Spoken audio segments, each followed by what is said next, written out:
All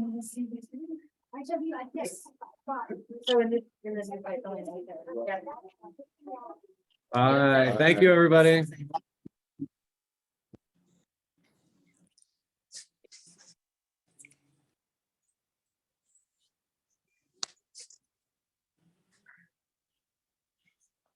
Thanks, Diane. Hi. Okay, so I'm assuming many of you are here for public comment. I know there was a topic that Celeste wanted to raise, and maybe many of you are in a similar boat. So with that, I'll just remind everyone, if we can keep it to 3 minutes a person. I'm not sure if everyone is planning to talk or if it's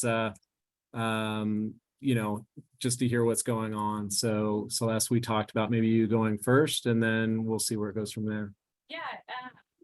Where would you like me to stand, and is the meeting being recorded? I recorded. You can stay where you are if you'd like, or you can move somewhere else. It's really up to you. Someone have a mic. I guess something Okay. closer by. Yeah. Here, let me.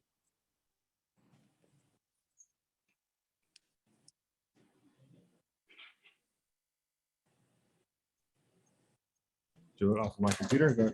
Yeah, I don't think I can, or I can also just use Here. it as Okay. well. Right.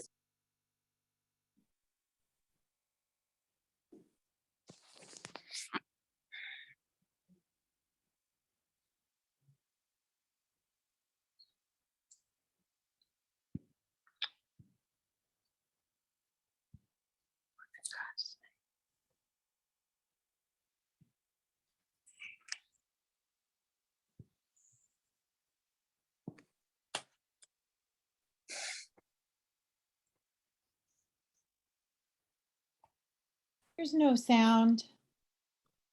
I have no You're sound. muted. Celeste, you're muted.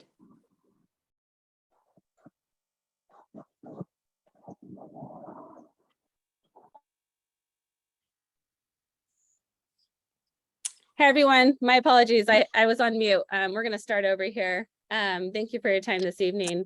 The issue I will be presenting today relates to my minor child's private information, and the board has copies of the relevant documents that are not to be copied, retained, or shared. Pursuant to state and federal privacy law, which is provided to the board members in the packet I emailed over to the board chair prior to this meeting. I do not give permission for the school or board members to disclose my child's confidential medical information to anyone without consent, which I have not provided. I am a parent of a child attending this school currently, and I am here today to ensure that my child's enrollment continues because the school has set an arbitrary deadline of September 30th, 2022 without legal authority to exclude my child from school, taking away my child's fundamental right to education, which exceeds their legal authority. On August 24th, I received an email notification from the school, and attached to that email was a similar notification signed by a former school district employee, Jeff Santos, who officially resigned for unknown reasons on August 26th, 2 days after he signed the letter. On August 25th, I objected and I responded to that email, and I informed the school that the September 30th, 2022 date was invalid as it was not pursuant to defined procedure per statute.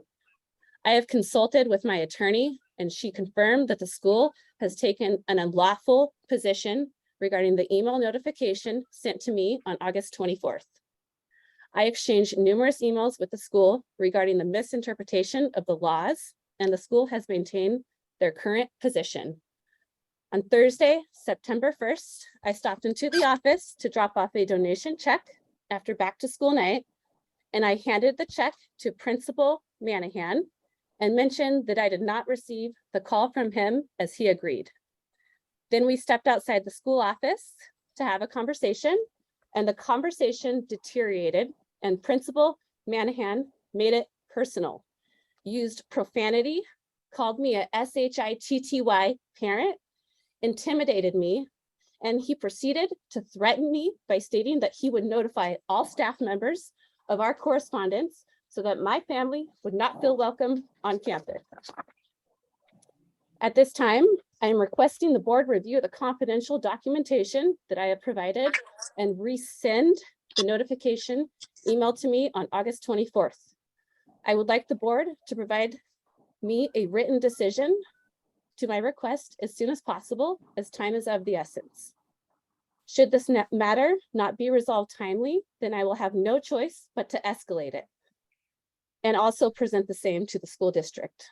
If there are any comments from Principal Manahan regarding this matter, then I would like to remind him and the board that they do not have my permission to share any of my child's confidential information with anyone. Thank you all very much for your time this evening.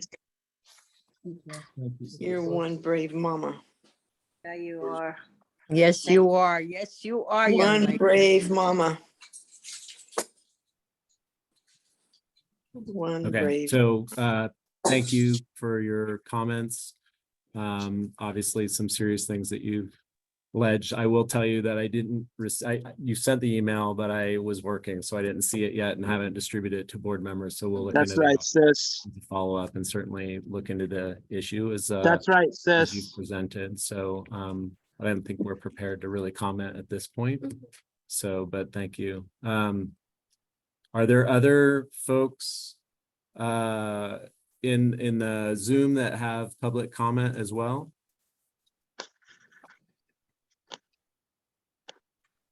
No. Did you, so is everything, I thought you were gonna hand out a hard copy. Is it all in the email that you sent me, or is there anything you're trying to share with us separately? It is, so you requested the digital copy, and my apologies, I was also working. Yeah, yeah, So yeah. I was only able to email you digital copies. So if you can please just share that with the board. I will. That has all the documents that you guys need to Okay. evaluate the situation. And again, I would appreciate a timely response understand. because of the current situation. Yeah, no, we will look into it, and I understand the time pressure, so, yeah. Thank you again. Anyone else from the Zoom that has public comment? Otherwise, we'll move on to the consent agenda at this point. I see a lot of chat comments, but I don't know that anybody, if you need to speak, please come off mute. We would like to know how the situation will be resolved. The public is extremely concerned. Dex, I think, has a hand raised. Can Did you hear say- me? Kelly, did you say you see someone else? RD says, how do we follow the case? Hello? Hello, can you hear me? No, I see, here it comes up. Dex, Hello? do you have a comment that you'd like to make?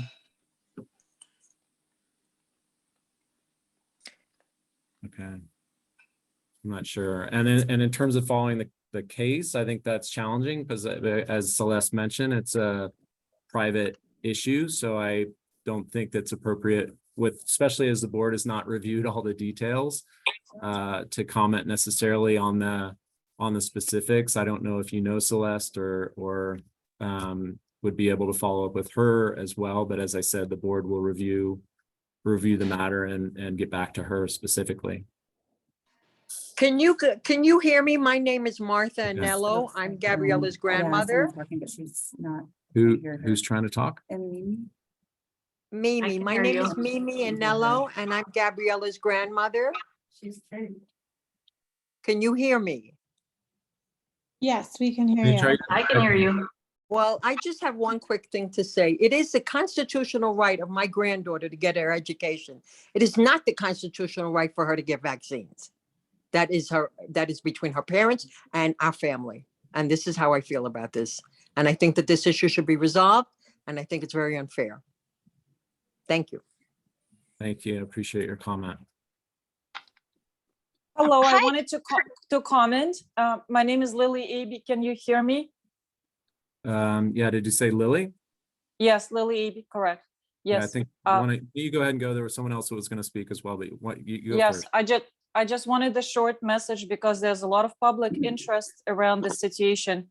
And we would like to know of the way how we can be informed of the resolution of this case, because this is extremely worrisome, especially with the principal of the school, who should be of exemplarily moral character, using profanity with a parent. This is extraordinarily concerning, and this falls a little bit outside of a privacy concern, because I think the apology or some action which board will take towards the principal needs to be publicly known. We cannot have principals in our schools who cannot be within the bounds of their job.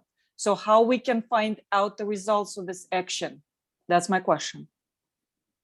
Yeah, again, I think it's something that, first of all, thank you for the comment. I heard it earlier. I still feel like the board hasn't reviewed all the information yet, so it's difficult to comment specifically on how or what information will be communicated, but I understand the concerns. Hi, Mr. Killen. I just want to know the title of your position, please. And is this a school district board meeting or just a school, your school? Yeah, so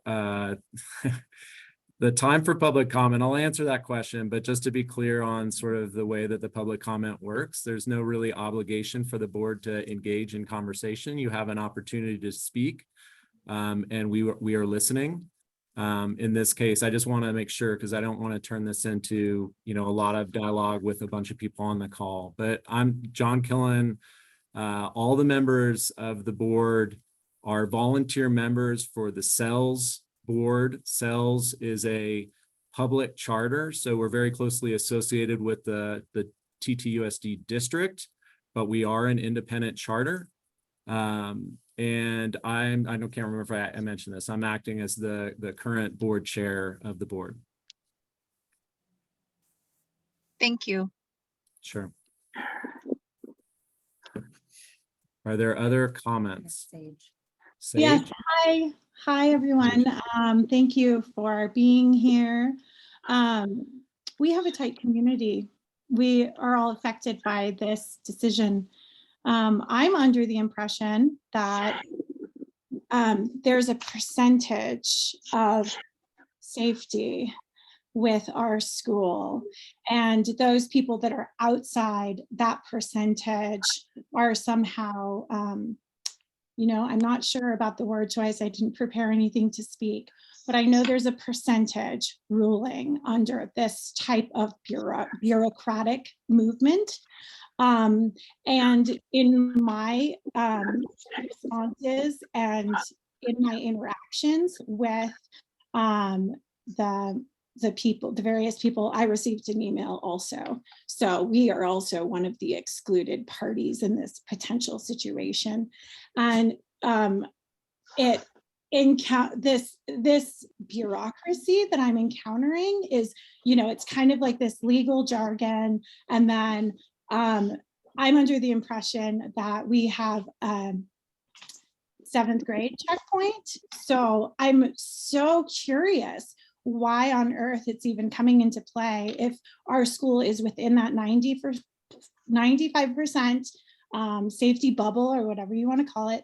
And then also why our kids are potentially being considered being pooled when they're in this various grade level that should not even be one of the various checkpoints. And I understand there's a little bit of terminology and legal jargon and bureaucracy with all of it. And more importantly, I think there's a legal battle. But just letting you know that there's also so many other ways. And it just seems like the way that our school is approaching it is quite wrong. Okay, thank you, Sage. I'm sorry, that wasn't very eloquent. I didn't think of, I had to say something though. That's okay. We appreciate the comment. Hey, Celeste, I think you need to turn your volume down. Are you not hearing them well enough from my speaker? There you go. Thanks. Margareta, I see thumbs up. Are you agreeing or would you like to comment? Agreeing, okay. I'm agreeing, and I would like to add to what Sage said, that there's a 95% safety net, and when it's under when a school district or school falls under that, then things should escalate to more investigation. But at this point, I believe that that's where the starting point is for the school or the school district to ensure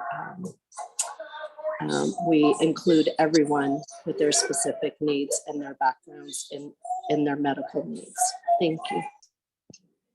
Thank you, Margareta. I'd also like to just add that I think this decision would affect people disappropriately. I mean, as we know, that happened a lot during the pandemic. I'm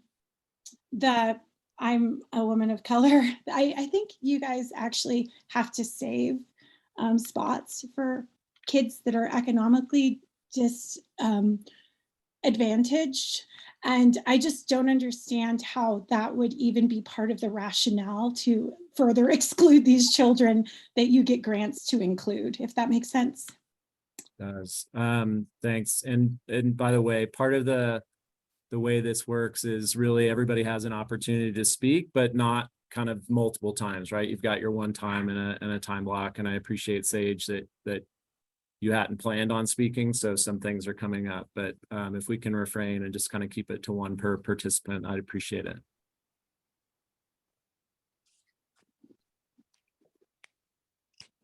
Anyone else?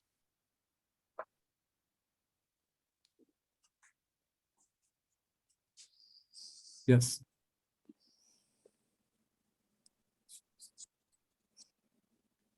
Can you start with your, oh, you're gonna use that mic? Yeah, my name's Megan Rosa. And I took my children out of SELS about a year ago. And I loved SELS. SELS was a great school, great curriculum, great teachers, great everything. I took my kids out of SELS because Mr. Manahan did not want to listen to any point of view from a parent. I sent many emails regarding the masks outside, even ski school. Like, I wanted my kids to go to ski school. They had good grades. Like, why not? But no, like, he did not want to listen to one word from the parents. It's his way or no way. And that's how I felt. And that's how my husband felt. And that's not really a good way to run a school.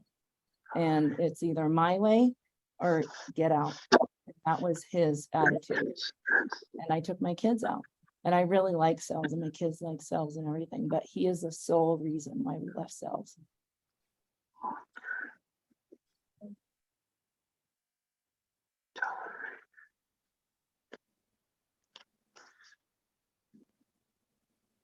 Hello. Other comments?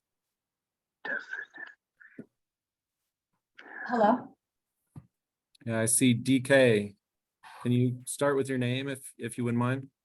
Hi, my name is Darren, and I wanted to first of all commend Celeste for her bravery in coming forward with this. And I know somebody had said, how can we follow it? And it is a private matter. But I was just wondering, because there are, I think several kids that have already been placed elsewhere because their parents thought that there was no other way. And so I just wanted to see if the other parents that might not know about Celeste's position, if they would be able to know too, somehow. I don't know. I know it doesn't need to be public or blown up or anything, but I was just wondering, just in their best interests, how, because I mean, this would make a difference for them as well. Right. Yeah, it's, as I said earlier, it's a bit of a struggle because Celeste obviously commented earlier about the sensitivity of the matter and for us not to share. And we also haven't reviewed this content in detail, right? There's been one comment in public session about what happened. So it's really difficult for me to comment on how we might make anything after this available to a broader audience. I hope you can appreciate that, while at the same time, clearly there's a lot of interest in this from the public. So I understand that. It's just something that we're gonna have to figure out how to balance those two somewhat conflicting viewpoints. Understood. Thank you.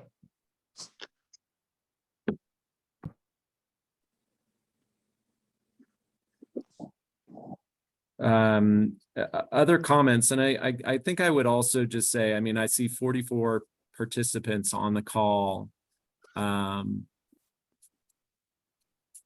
don't want to cut anybody off, but I also want to look at the reality that if everyone talks for 3 minutes with 44 people, this is going to be a very long board meeting and we won't get to other items on the agenda. If there's new perspectives, new comments that people want to add, I think that makes a lot of sense. If it's kind of a repeat of what's been stated, I'm not sure how much value that brings. Again, I don't want to cut people off, but I also want to be realistic about the timing.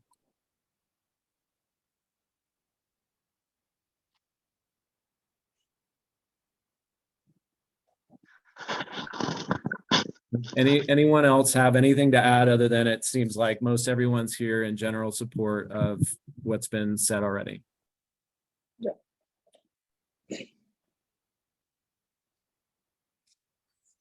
Okay. I'm gonna assume that means we're ready to move on to other items in our agenda. You all are obviously welcome to stay on as we move through this, but if you were primarily here for the public comment, then feel free to drop whenever you would like. So the next item on the agenda is the consent agenda. And I'll ask the board if there are any concerns, if we need to pull any of those items from the agenda for discussion, or if we're okay to go ahead and vote on those as is. And Veronica, you can give me a thumbs up if you're ready to just vote, or okay. Then thanks, Celeste. Thank you. Thanks. Thank you. Then do I have a motion to approve the consent agenda? I made the motion last time, but I'll make it again. Okay, Jose, 2 for 2. Second, Do it again. Kelly again. All those in favor? Looks unanimous. Yes, Veronica is on. Yep. Great. Then we'll go ahead and move on. Okay, gosh, I was thinking the budget numbers were in the regular agenda, not the consent agenda, but that's fine. I was okay with them. Yeah. Okay. Then the next item was board recruitment. So I just wanted to kind of hear where we are, where we stand with that. I know we had a couple of people approached me. I know, Jose, you were having some conversations. I thought, no? Back up a moment. Regarding what? Board recruitment. Oh, yes. Yeah. Okay. So there have been a few folks that have sort of tentatively expressed interest, and I think we need some follow-up, but I didn't know if there was anybody else you had followed up to. And so, so there were probably 3 or 4 people at least, I'd say, that had expressed interest, which would be great, because it would be good to get back to a number of about 7 people or so. Yeah. You're cold, raising. We will have our sweatshirt. Yeah. But none of those folks have kind of gone the next step. Obviously, they were welcome to attend this particular meeting and just kind of see what the board is like. Is there anybody still on Zoom or not? There are a few folks. We've got 13 participants now, I guess, including folks in the room. Is there a Caroline or a Paul? There are a couple of generic ones, so I don't know, but I don't see that name. Okay. But I don't know. I mean, just like you're. The person I was speaking with was potentially interested. I think I something linked to this, but I don't recall. Okay. Yeah, I don't see on there. I think what we may want to do, and Jose, again, you talked to at least one person, I think. Two people. I mean, I announced the first, like everybody did the Sure. classroom, but 2 people showed interest. Okay. I think we may need to kind of follow up with some folks that, you know, sort of were on, you know, tentatively interested or whatever. So maybe if we can get the list from everybody, if you send it to me, if you talk to anybody, then we can reach out to them, answer any questions they might have, and potentially provide them. If you guys don't have it, there is an application form that, I mean, you've all been through it, so not too onerous, but just, you know, your name and sort of explanation of interest and those types of things. But I think we need to kind of follow up with some of those folks if we could. So maybe we can start with just collecting the list of names. The application of the board open, do we know? That application form is in. Oh, is it open open? Usually we talk to people first. Before you send it. Yeah, we do a few things and Okay. have some conversations to make sure they're. Yep. Okay. But yeah, if you could at least send me the names of the folks that maybe you engage with it. Because I'm still thinking, I mean, our elections are coming up in November, I think. And I suppose we can be a little bit flexible if we have to on the timing, if it's to that, but ideally we kind of bring folks on and then we go through that process as well. Which I know we're on board recruitment, but I will put in the plug, since these are the 4 that will be here next time. We have to start kind of thinking about, especially if we don't get another role. There are 4 roles, there are 4 people right now. So we'll have to kind of think about who wants to do what. So maybe just think about that a bit. What's that? Trying to light a fire on this? Is that- No, I just know there's, you know, there are things to do, and yeah, okay. Cool. Anything else anybody wants to comment or ideas on the board recruitment? Because I think it would be good to get 2 or 3 more people. Can we send the letter or email? John, Yeah, Veronica, I think. I had mentioned before that we have a retired teacher and administrator here in Serene Lakes that is pretty involved. I think David has said that he'd done some stuff at the school before, built Udagis, but I did not reach out to him because there seemed to be a preference. No. More connected. Let me know, because I could reach out to him. Well, I mean, David, you can comment too, but my understanding has been that's not been overly successful to have folks that are not directly associated with the It's been school. okay. We've tried it in the past and they're just less invested, but if they're invested, it's great. We've always thought it'd be good to have people from outside the school, but it just hasn't really happened much. Yeah. Okay. Yeah, if you could reach out to him, Veronica, that'd be great. Yeah, I'm happy. I have no idea if he'd be interested or not, but I'm happy to. He's a very active individual and I think he'd be good. Okay. That'd be great. Thanks. We restock our Serene Lakes contingent. Okay. I don't know, unless there are any other, or Kelly, I guess you were about to say the letter, the email, I guess we could. I think we were going with, we did not, we were kind of going with the back to school night, more personal touch. We should I follow think. up. Might be a good follow Yeah, up this week. Yeah. okay. Okay. Any other comments on that, or should we move to back to school night review? Yeah, okay. I was just curious about impressions, you know, any thoughts people had on back to school night, how it went, general feedback. Oh, great. It was so nice to be back in classroom. Yeah, I really enjoyed it. I thought so too. I thought there was good engagement in the class, at least in the classroom that I was in. Parents seemed to be asking questions, and you know, that's what you want. So Logistically, it went really smoothly from our side. Yeah. Having an hour with a little gap in between and, you know, so it worked really well. Yeah, I'm sure, I mean, some parents probably have overlap, but at There least for is us, it seemed to occasionally. work pretty well. We try to put the grades, so the 2-year apart ones are separate times. Yeah. Yeah, that was good. I do always feel like as a parent that has more than one crew involved, it seems like, I don't know how you do it, but it'd be awesome if there was coordination on some of the common things that to a greater degree, Feels like right? redundant.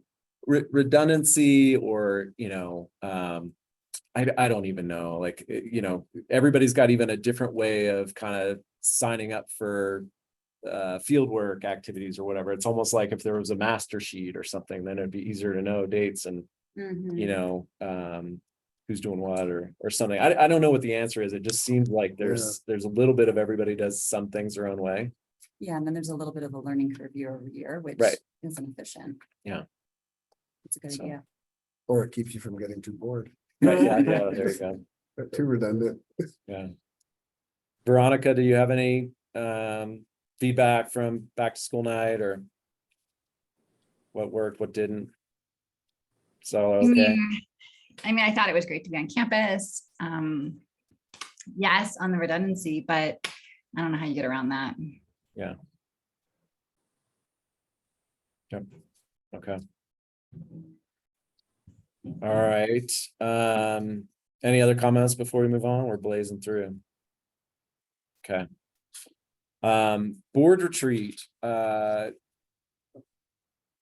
think next month we can talk a little bit more, or even the month after, once we have the new members on, if we do, and we can figure out logistics and dates and all that other stuff. I really wanted to just plant a seed for people to start thinking about what kind of topics we might address in the board meeting or in the retreat, because I feel like a few years ago when Dan was chair, we had that group come in and talk a little bit about what a public board is and how it operates and how it works well, and traps that we might fall into and those types of things, which I thought was really helpful. But I don't know if I personally am ready for a repeat, but if we have a lot of new members, maybe something like that would be good. And then the last time, obviously, we spent a lot of time talking about the strategic plan. It'd be nice to get an update. Yeah, that's a good idea, because I do think that we kind of spent all that time, and I would love to know what's been done to sort of start moving in that direction, and some of those ones that are particularly more near term, right? As well as the long term, what are we doing? But I think about maybe some specific topics. I think just from my perspective, a couple that came in mind, actually, as I was preparing for this meeting. One was reviewing that memorandum of understanding between TTUSD and SELS. There were a ton of requirements in there for SELS to be reporting X, Y, and Z to the district. And honestly, I've got very little visibility on whether we're doing that, if we're in compliance. I think a lot of it's documented in that memorandum, but the district doesn't necessarily need it, and we may or may not be providing it. So that may be one thing that we could look at a little bit more if we'd like to propose changes to the district, or if there's ways that without, like having every one of those reports be part of our consent agenda and everything else, but maybe just a checklist that we follow on our board calendar, that we know, hey, this and that are due. Is that being done, just to make sure we're in compliance? As I told David earlier, it seems like it's not a problem until it becomes a problem, but it might be good to be on top of something like that. And then the last meeting we had, we talked a lot about the discrepancy of the free and reduced lunch threshold for the lottery versus income levels in Truckee, and how that all works and whatever. So that might be another topic that we could brainstorm. If we do that, obviously, I think, David, we might need to bring in some resources to figure out what are the options available to us without being discriminatory and those types of things. But anyway, mull it over and think about it. And if there's some topics, then we can try to put that on the agenda for the retreat. Any comments, questions about any of that? In general, we trying to do it before year end or after we come back? February, right? Sorry, 36. Yeah, well, I was gonna say, I feel like it used to be earlier, and then we pushed it back, and I liked it a lot better when we pushed it back personally. Like, I felt like through the holidays and then trying to get a new members on and all that stuff, it was just jam-packed, trying to do a lot in a short period of time. And I thought the way we did it last time was helpful. I see Yeah. head nods. Aaron, I you agree? Okay. All right. But we So can aiming choose. for February, is that right? I think that's, Early February? yeah, early February, I think is what we did last time. But again, we can decide that when the new board is seated. Any Any other comments on that? Ideas or whatever? Okay. All right. David, director update. Sure. Not a ton here. The school year started great. You know, things were smooth, great having everybody on campus. We had that first community meeting, a lot of people here, tons of people for back to school night, which was exciting. So just having so many people back, particularly the first day of school where people dropped off their students and walked on the campus, we haven't seen that in a long time, so that was fantastic. Since then, you know, the smoke thing is a huge issue. We're hoping to slide by this fall, but looks like we're not going to be able to. So we'll be canceling field work for sure through this week. Hopefully we'll get a better long-term fire report, like what they're thinking the fire will look like over the next 3 weeks. Because we have heard it might be burning hard for a long time. So I don't know if you were continuing or moving no, on. go ahead. I'm just trying to understand, like, because obviously it's one of those tricky situations where it's hard to plan for that future unknown, like is the wind blowing east or west today? But with the fire report, is you and the district are talking a little bit more about any sort of, like, if it's a week by week or some sort of plans that people can plan on a little bit better? The word we got right now, so I just talked to superintendent, is they're just gonna make the call the day before. Though, so we don't have school tomorrow, so it'll be Wednesday morning.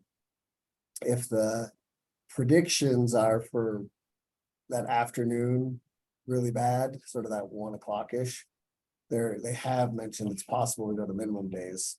You know, start minimum days and see if that works, as opposed to closing school completely. They closed tomorrow because their predictions were for more of like an 11 o'clock 400 levels instead of 1 or 2 o'clock 400 levels. So I'm thinking that's kind of what they're going to go by, is that prediction, does it roll in earlier or later? I think regardless though, that they're going to be leaning towards minimum days, is my guess. I just sent that email out. We talked and realized that we've gotten dozens of calls about wanting to leave town and can we plan ahead. And so we're just saying, if you feel you need to leave town, contact a teacher, get independent study. We didn't feel like we could be asking people to stay. Some of them have health issues and others that, have little kids or babies, or there was just issues that the smoke could be more impactful on some than others. So unfortunately, it's gonna put a little twist into the next couple weeks of school. Right. So yeah, certainly challenges in terms of teachers trying to actually hold some sort of a structured class, although I wonder how much minimum days will help with family situations too. And right. Yeah. Veronica, I think, has a question. How are the classrooms with the air purifiers and what's happening with lunches and all of that on campus? Yeah, Like, it's a having to tricky. wait outside even before school starts. I mean, I just know Charlie was saying that there was a child at the high school that there was pretty bad smoke in the school, and the child ended up seizing and had to have paramedics come in. So I think we should definitely be making sure we're being really cautious. Yeah, we're gonna figure out a few more protocols for lunch. The rooms didn't get too bad. Teachers were careful about letting kids out so the door doesn't open. Of course, unlike most of the other schools, if we open our door, we're outside. So there's just a lot more exposure to outside air. I was gonna say, it doesn't smell bad in this room right now, but the doors aren't going up. Right, so so we have 2 filter systems running, the one built into the rooms, and then each room has a portable filter system as well. So both of those are running all the time. So if the door stays shut for a good 10 or 15 minutes, it feels like it cleans up a bit. So we're just trying to be more careful so like, for example, instead of just letting kids kind of run out to the bathroom when they need to use it, it's more like, just wait and then get a sort of a group of them to leave at once. So that door just opens one time for a little bit longer time, but that's it. Because again, going to the bathroom means going outside. So, and then we're having everybody eat in the gym. We're not doing any recesses. So it's kind of unfortunate. There's not, and because they're all in the gym, it's not, no one can really run around either. And we, like today, we made the mistake, too many students going in over too long a time. So the gym got some smoke in it. So we just made sure we shut the doors better, and we'll begin to be more careful about that moving forward. Because really for us, it's whenever the door, we just have to know that whenever the door is open, smoke's coming in. So we just have to monitor how often that and how long it stays open. David, what about, and I don't know the answer to this, but do the, what is it, N95 masks, did those work for smoke? Like to keep smoke out? And should we provide those to kids that are going in and out of classrooms at all? Like, is that something we could do to, since they do have to go outside at SELS, unlike other places? We could certainly look at that. I'd have to check, we don't have any right now. So we'd have to get some, but the district might have some in the warehouse. So there could be a bunch. So I could look into that tomorrow. I just think it might help since our kids do have to leave the classroom and go outside of these places. So especially if kids that are sensitive, their parents may be sending them with the stuff anyways, but you know, kids just to have it on hand. Well, what we found is they won't wear the N95s because they don't like the straps that go around your head. They'll only wear the ones that go around their ears, which is the KN95s. I think there's some N95s that do that, but we haven't had access to those. So it's a little bit trickier than just giving them a mask. You have to give them a mask they'll actually put on. But they don't have to wear it for long. It's not like before when they had to wear it all the time. It's just like when they go outside, you know, or in between. Yep. I don't know. I just wanted to make sure that we were doing whatever we can to be cautious, because I know Charlie came home and she felt super ill. And so some kids are just very sensitive. Yeah, I think most people are feeling it after today. It was up past 700 when I looked at one point. Yeah, I've never seen it that It high. was pretty ugly. How high it was. So yeah, our plan is to make some little modifications. We are gonna have most of the kids now eat lunch in their own rooms. So most of them don't even have to leave except for the hot lunch students. Will go get their hot lunch and come back. So I think K1, we're gonna just march them all to the gym and they all just stay in the gym the whole time. So we are gonna try to get them outside less because of that. I'm in the middle of a home remodel, so I'm envisioning that door with a little plastic drape airlock on the side of it. Like, An abatement zone. yeah. David, I don't know if you're going to address this in your update, but one thing that I wanted to just hear a little bit more about is, you know, the field work directions disaster and how we're going to avoid that, being the lawyer.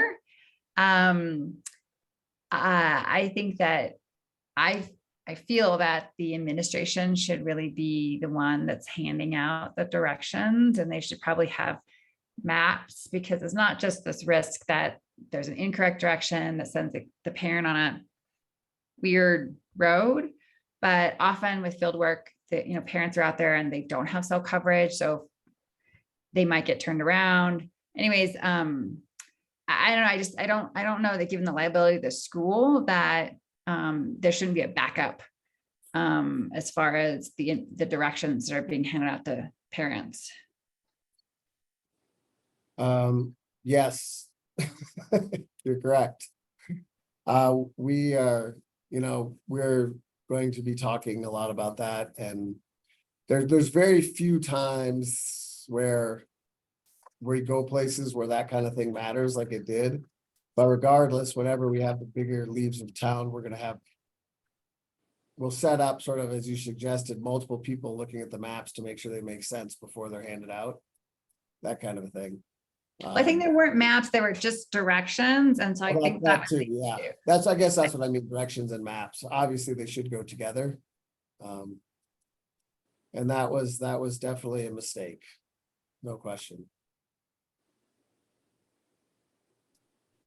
Yeah, to make that even a Does bigger everybody, conversation. first of all, does everybody know what's going No on? idea what's Okay, going on. Uh-uh. sorry. Oh, so I'll explain it quickly. On fieldwork last week, the incorrect directions were handed out.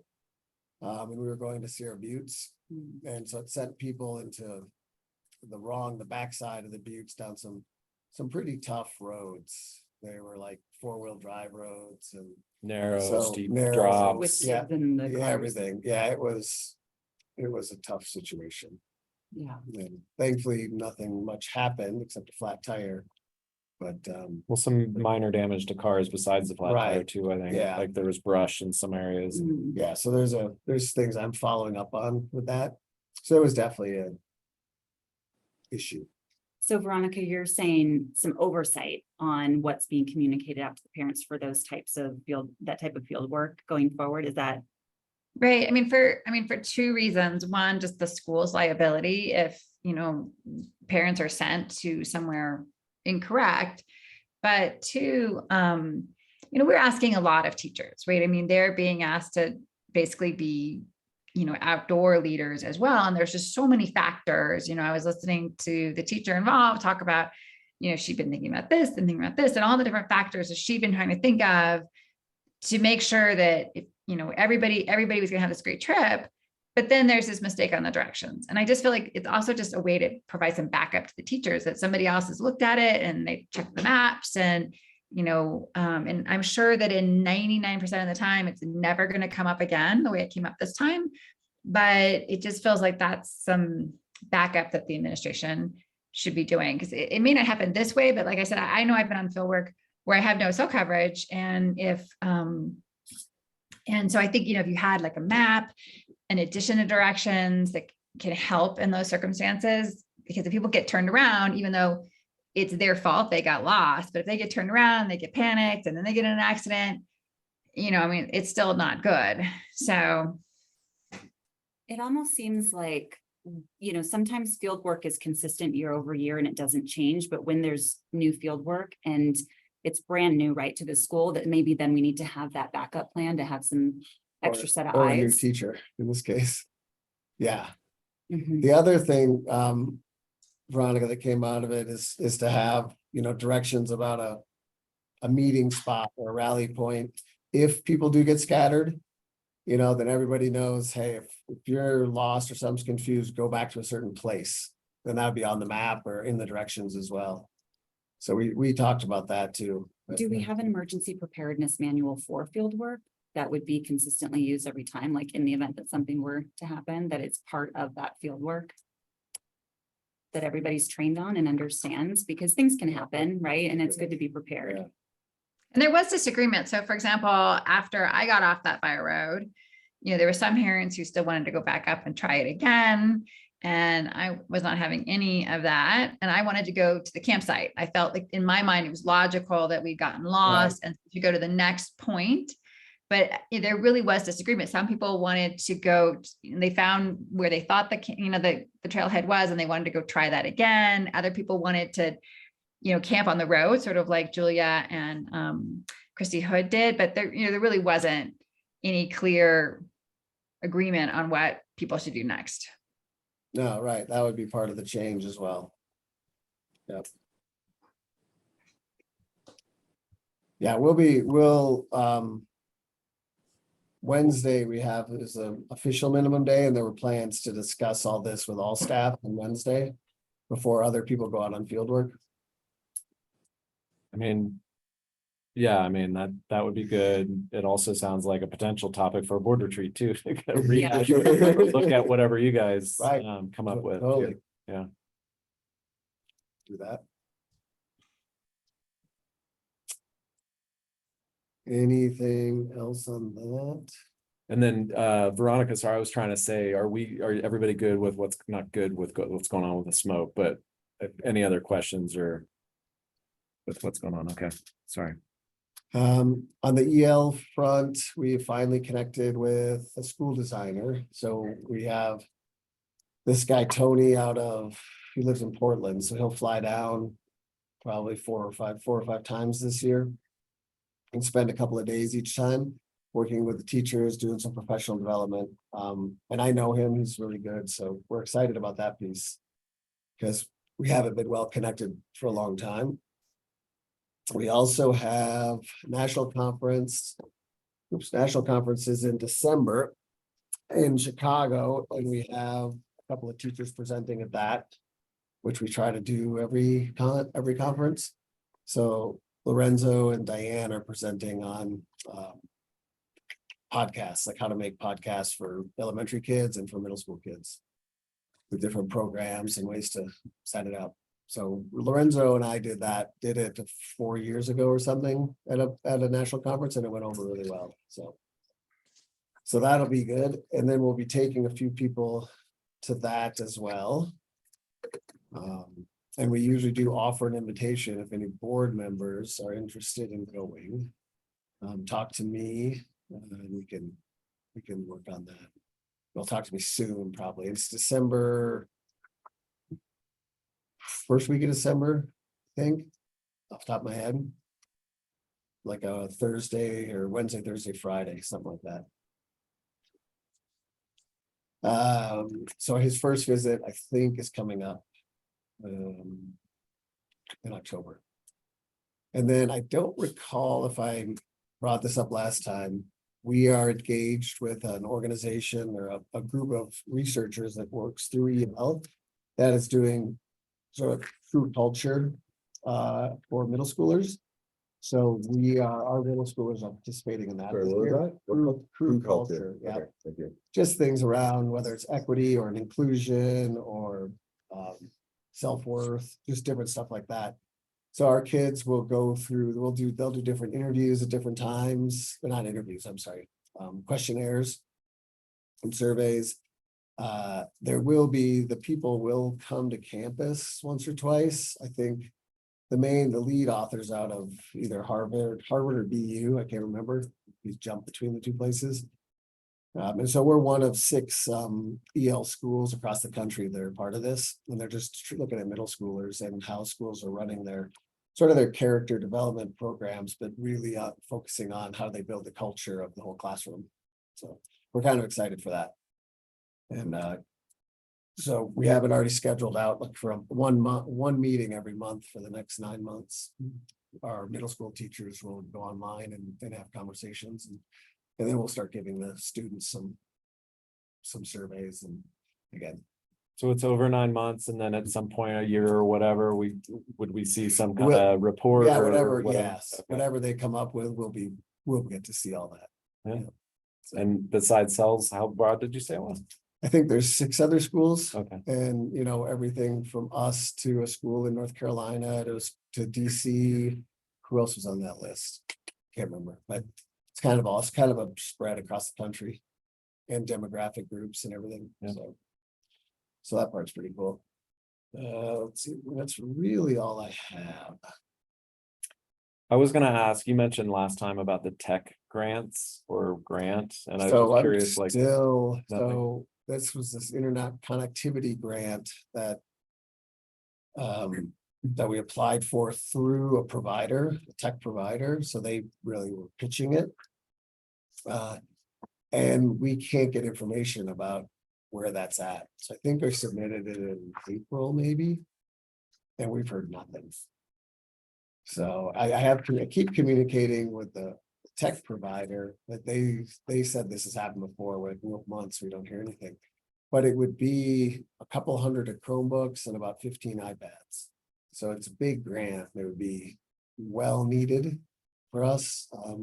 We have found that the Chromebooks that were ordered sort of during COVID have a little bit less structure than the ones we ordered pre-COVID. They might have been putting them together a little too fast. They're just the malfunction and breakage rates are quite a bit higher on our newer ones than on our older ones, which is really disappointing. So that part's a little frustrating. Do we have a backup plan though, if we can't get this grant, if we continue not to hear anything? Because obviously we need the tech. Yeah, we're not at the moment, but that'll be coming soon. And there's not a lot of good backup plans because most of the places aren't funding tech.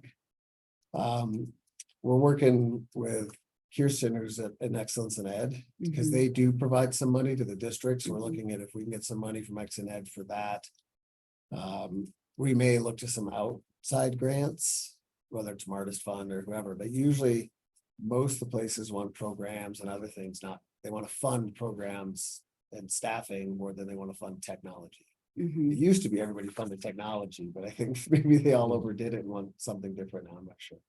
So, and we would just keep going with our normal replacement rate, kind of buying a new set every year and keep replacing. But Mhm. it's been a little harder with some of these newer ones not working as well as we hoped. Yeah. You said 150 Chromebooks and 15 iPads, right? 200, 200. yeah, 215 Chromebooks. 215, I think. If when it comes through, yeah. Okay. Any other questions or comments for David? No? No? Okay. I think the next item is the PTC Sure. update. All right, so we had our exec meeting last week and voted Danielle Gallagher in as secretary. Woo. And so I'm taking over, obviously, as the PTC liaison for her. We also had some interest at the coffee cart on Friday of someone who's interested in being the co-chair. So she's going to be present at the next meeting to just get more info. So hopefully, fingers crossed, she will sign on. We also have 10,000 in grant funds that we're going to disperse throughout the year, and we're splitting it by semester. So 5K in the first semester and then 5K in the second half. And we need to make sure that requests are received a week prior to the PTC meeting so that we can then vote on it. But we did have 2 grant requests come in prior, and they were kind of rushed and really important. So one of them was for the Brisbane Acres crew. Unfortunately, the Monterey Aquarium, we have field work for that next week. And Monterey Aquarium decided to let the teachers know that they are not doing their field trip kind of portion of the deals that you get as a field trip group until October. So we're literally like a week or 2 away from that starting. So they asked for a grant. It's really expensive because now every single child and parent chaperone have to pay full admission. And so I think, David, I think you're paying half, and then the SELS PTC is paying the other half, and our half is $988. So you can imagine, total, that's quite a bit. So they still get to do the field work, and which is great. And then Welch also submitted a grant to get a whole new set of books around this year's theme of respect. And so we approved that one too, because that's who doesn't love books? Photo shoot email should have gone out already tonight. I think it was slated to go at 6. Yeah, we were supposed to have the first photo shoot this weekend, but obviously with the smoke canceled it. And so we're using a new vendor this year, and his name is Wonder Tribe. It's a guy, Mike, who moved here from SoCal. And so he's really excited to just be able to network and meet the parents. So I think he's giving us a really great rate, and he's doing 3 dates in October. So hopefully if anyone's interested, they'll sign up for that. And then the Brain Quest, funny, the younger grades, I think there was a little misunderstanding and they thought they were all winning a prize. So we talked about that at great length last week. And so we decided we would do 1 grand prize to the $50 Woodwood for each crew, but then every kid would also get a $5 gift card, those who didn't win. So that was approved as well, and working on getting those gift cards for everybody. And then On that one, I will say, my girls, maybe they weren't paying attention. They were older, but they didn't realize that there was a gift card. So I think in general, I thought it was a great idea, but if we do it again, maybe better something like communication. next year, yeah, better communication so that the students all really know what the incentive is besides just the love of learning. Yeah. Sounds like it was a success though. Yeah, I think that there was quite a bit that actually participated, but then there were some crews that no one participated. So yes, so I think that's a great idea, better communication next year. The first coffee cart was last Friday, and it was a really big success from what I was told. We sold a ton of spiritware, so and had a lot of interest in terms of the PTC volunteering. Wednesday is the Summit Swirl fundraiser if there's school. So, I mean, I think it would still go on. I haven't heard that it's being canceled. So whether or not, I guess we have school, maybe go get some froyo. And then we are not actually holding the PTC meeting this week. We're moving it because of the weather. And we have some PTC members whose children have health issues and need to get out of town. So we're going to push it to next week. It'll be next Wednesday at Zano's 5:30. That's it. On the grants, I was curious. I know we've had issues in the past with Bear Walk funds where the teachers didn't necessarily use them, but on the grant money, do you find that that is used, or do we still have similar issues there? You know, there was an issue at one point in time of it not being used, and I think that's why they did kind of a different cadence in terms of funding. And now we're getting a lot. And Okay, so, good. I mean, just these two, that was a good chunk of, you know, this first semester's money. And so, yeah. Good. It changed a lot. They used to just have sort of 1 or 2 submission dates and then they went to every month. Because the teachers are only thinking sort of Right. that little window. Yeah, because they're kind of urgent, like these Yeah. two were really kind of quick and needed. And so that's really helped that cadence. That's good. Yeah. Nice. We did talk about Bear Walk money too, because there's always the challenge of making sure it's used. And I think we decided on most have used a lot of it. I think there was some from the 7th grade last year that wasn't used. So it's going to be used for 8th grade graduation this year. So it stays with that crew. That's great. Yeah. That's good Anything else? for me. Anyone? Comments, questions? All right. Record time, except when Veronica's leading the meeting in my absence, which I think you were very efficient that one time. Okay, well, if that's it, then do I have a motion to adjourn? I'll make a motion. Oh, Wait, I'm oh, sorry. sorry. I was gonna say, do we approve the notes from previous? That was in the in consent. the Oh, consent, okay. there we Yep. go. Yep, Cool. yep. Okay. But really, you're gonna mix it up? You're gonna be the first? Yeah, to but Okay. see if Jose wants to go second. Yeah. Kelly. I Oh, yeah. Veronica, you second? Okay. Yes. Thank you. All those in favor, and I won't take offense that the only thing that you motioned on was to end the meeting. Veronica. So all in favor? All right. Unanimous. So thanks, everybody. And our next meeting is October 3rd. So have a good evening and hopefully stay out of the smoke, whatever you can do. Stay healthy. Yeah, stay healthy. Okay, bye. Thanks, everybody. Bye.